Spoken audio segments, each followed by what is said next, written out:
ప్రముఖ గాయని, dubbing artist, ఇంకా మరి నటి కూడా.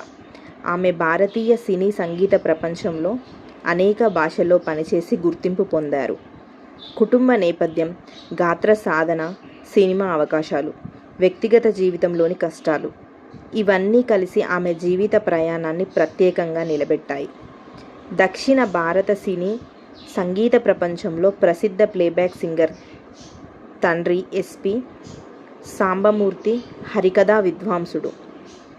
భారతదేశంలోని సంగీత అభిమాన కుటుంబంలో జన్మించారు. ఆమె ప్రముఖ గాయకుడు ఎస్పి బాలసుబ్రహ్మణ్యం గారి చెల్లెలు. సంగీత కుటుంబంలో పెరిగిన శైలజ చిన్ననాటి నుంచే పాటల పట్ల ఆసక్తి పెంచుకొని తర్వాత సినీ రంగంలో గుర్తింపు పొందింది. శైలజ సంగీత వాతావరణం ఉన్న కుటుంబంలో పెరిగిన ఇంట్లోనే సంగీతంపై ఆసక్తి పెరిగింది. అన్న ఎస్పి బాలసుబ్రహ్మణ్యం భారతీయ సినీ సంగీత చరిత్రలో అగ్రగామి గాయకుడు కావడంతో సంగీతం ఆమె జీవితంలో చిన్న వయసులోనే ముఖ్య భాగమైంది. అయితే ఆమె ప్రయాణం పూర్తిగా కుటుంబ గుర్తింపుపై మాత్రమే నిలబడలేదు. స్వంత గాత్రం, సాధన, రికార్డింగ్ అనుభవం ద్వారా తన స్థానాన్ని ఏర్పరచుకున్నారు. ఆమె ప్రారంభంలో చిన్న చిన్న రికార్డింగ్లు, స్టేజ్ ప్రదర్శనలు, కోరస్ భాగాలతో అనుభవం సంపాదించారు. తర్వాత తెలుగు మరియు తమిళ చిత్రాల్లో ప్లేబ్యాక్ అవకాశాలు వచ్చాయి. 1980లో ఆమె గాత్రానికి ప్రత్యేక గుర్తింపు లభించిందనే చెప్పాలి. ఆ కాలంలో వచ్చిన పలు యువతరహా మెలోడీ, డ్యూయట్ పాటలు ఆమెకు ప్రముఖ గాయనిగా నిలబెట్టాయి. చిన్న వయసులోనే స్టేజ్ ప్రోగ్రాంలు, రేడియో రికార్డింగ్ అవకాశాల ద్వారా పరిచయాలు ఏర్పడి తర్వాత సంగీత దర్శకుల దృష్టిలో పడడంతో ప్లేబ్యాక్ సింగర్ అవకాశాలు వచ్చాయి.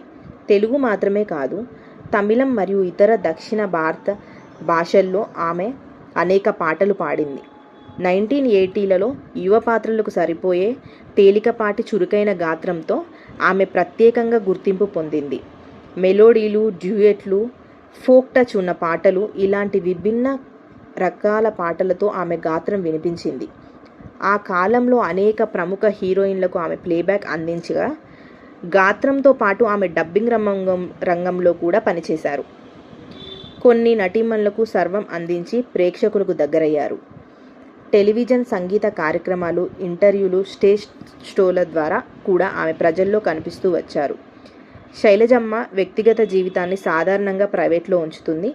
ఆమె కెరియర్కు సంబంధించి పాటలు, స్టేజ్ ప్రదర్శనలు, టీవీ సంగీత కార్యక్రమాల్లో పాల్గొనడం మాత్రమే. సంగీత కుటుంబంలో పుట్టి స్వంత గాత్రంతో పేరు తెచ్చుకున్న గాయని ఎస్పి శైలజమ్మ గారు 1980ల హిట్ పాటలు, డబ్బింగ్ రంగంలో ప్రయాణం, కుటుంబానికి వచ్చిన కష్టాలు, అన్న ఎస్పి బాలసుబ్రహ్మణ్యం మరణాంతరం భావోద్వేగ దశ ఇవన్నీ ఆమె జీవితానికి ఆకారం ఇచ్చాయి. గాయని మాత్రమే కాదు, కష్టాల మధ్య నిలబడిన కళాకారిణి కూడా మన ఎస్పి శైలజమ్మ.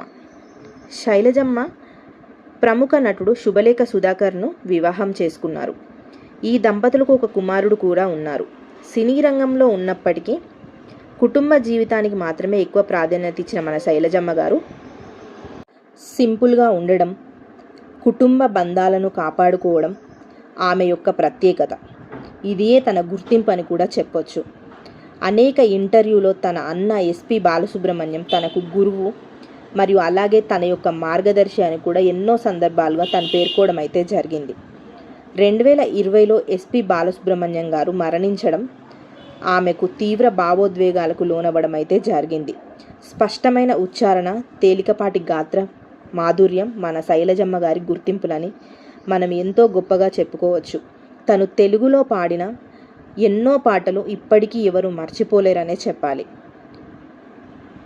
ఇప్పుడు శైలజమ్మ గారికి ఎవరెవరికి డబ్బింగ్ చెప్పారు అంటే, మన తెలుగులో హీరోయిన్ భానుప్రియ గారికి తన గాత్రం అందించారు. హీరోయిన్ శోభన గారికి తన గాత్రం అందించారు.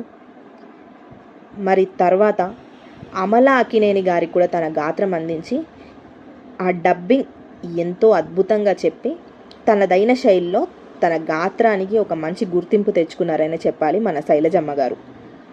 దాని తర్వాత తను పాడిన తెలుగు పాటలైతే ఇప్పటికీ ఎవరూ మర్చిపోలేరు. అందులో కొన్ని ప్రముఖమైన పాటలు వచ్చేసి మాటే మంత్రము, సీతాకోక చిలుక నుండి ఈ పాట, కీరవాణి రాగంలో స్వయం కృషి, ఏదో తెలియని బంధమిది, నాయకుడు, నడక కలిసిన నవరాత్రి, ప్రసిద్ధ డూయెట్లతో ఒకటి. 1980లలో ఇళయరాజా సంగీత దర్శకంలో అనేక మెలోడీ పాటలు పాడారు. నాంపల్లి టేషన్ కాడి రాజాలింగో రాజాలింగ, నా రామరాజ్యం తీరు జూడు శివ శంభులింగ. ఈ పాటను మాత్రం ఎవ్వరూ మర్చిపోలేరనే చెప్పాలి.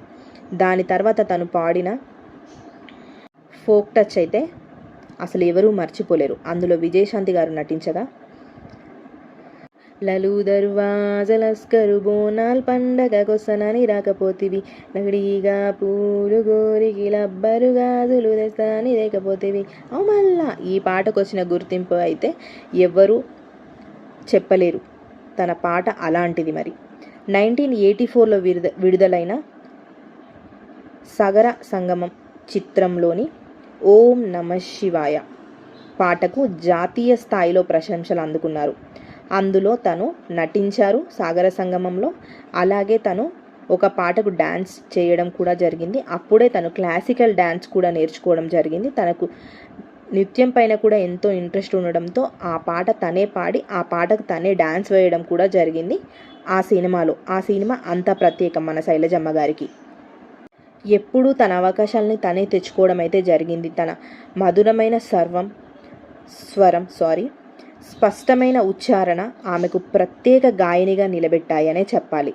అన్న నుండి ఎలాంటి సహాయం పొందకుండానే తన గాత్రంతో, తన డబ్బింగ్తో తనకంటూ తనదైన గుర్తింపు తెచ్చుకున్న మన శైలజమ్మ గారు ఎప్పుడూ తన హోమ్లీగా, కుటుంబంలో ఒక భాగంగా, తన కుటుంబ బంధాలను కాపాడుకుంటూ వచ్చిన మన తెలుగు గాయని మన శైలజమ్మ గారు గురించి మనం ఇలా చెప్పుకోవడం ఎంతో విశిష్టత అనే నేను చెప్తాను. తను తెలుగు, తమిళ వంటి భాషల్లో విస్తృతంగా పనిచేయడం అయితే జరిగింది. అన్నతో కలిసి ఎన్నో స్టేజ్ షోలతో తను పాట పాడడం మనందరినీ ఎంతో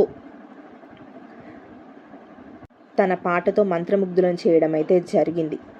1980 నుండి 1990 దశకాల సినిమా సంగీతానికి ప్రత్యేకమైన నాన్స్టాలిక్ టచ్ ఇవ్వడం తనదొక స్టైలి. భార్యాభర్తలు అంటే మన శుభలేఖ సుధాకర్ గారు ఇంకా మన శైలజమ్మ గారు ఎంతో కష్టపడ్డారు. వారు ఎవరిని సాయం అడగలేదు. తను ఒక ఇంటర్వ్యూ ద్వారా చెప్తూ, నేను ఎవరిని సహాయం అడగలేదు, మాకు నేనుగా మా గుర్తింపునైతే తెచ్చుకున్నామని ఎన్నో చేష్టల ద్వారా పంచుకున్నారు. ఈ వీడియో కనుక మీకు నచ్చితే లైక్ చేసి, షేర్ చేసి, కామెంట్ చేయండి. నా ఛానల్ని సబ్స్క్రైబ్ చేసుకోండి.